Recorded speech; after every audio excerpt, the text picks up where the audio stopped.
اجمال نے کہا تھا کہ امام حسین جو کربلا میں گئے آپ کے لیے کھڑے رہے، سب کچھ کنبہ بٹوا دیا، اس کے اندر جو تربیت اور جو ان کی پرورش کا اثر ہے وہ حضرت وجود زالہ کا ہے رضی اللہ عنہ۔ تو اسی طرح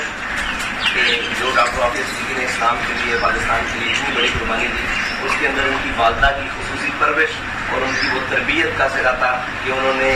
ہر ظلم اور ہر ستم کو برداشت کیا لیکن حق کا راستہ نہیں چھوڑا۔ میری ملاقات ہے مائی صاحبہ سے، وہ ایک ایسی مائیں ناپید ہو جائیں گی، اور حضرت جناب سیدنا صدیق اکبر نے فرمایا تھا خالد بن ولید کے بارے میں کہ اب خالد جیسے جوانوں کو مائیں پیدا نہیں کرتی، تو ایسی مائیں ناپید ہو رہی ہیں جنہوں نے اپنی بیٹیوں کی یہ تربیت کی کہ وہ اسلام کی خاطر اتنے مشکل سے مشکل حالات، جہاں پہ مرد بھی جائز ہے، جہاں پہ لشکر جائز ہے، ہمارے خاتون نے تنہ تنہا مقابلہ کیا ہے۔ تو اس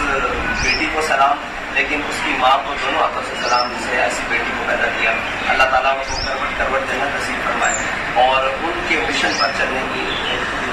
ہماری ماؤں کو توفیق دے اور اپنی اولادوں کو اس نہج پر تربیت دینے کی توفیق دے جس طرح بھائی صاحبہ نے اپنی بیٹی ڈاکٹر عافیہ صدیقی کی۔ اللہ تعالیٰ ان کے درجات مزید بلند فرمائے۔ ہم دعا گو ہے اہل خانہ سے ہم تعزیت کرتے ہیں اور ان کے دوسرے برابر خوشی دیں۔ اللہ تعالیٰ ہمارا خاتمہ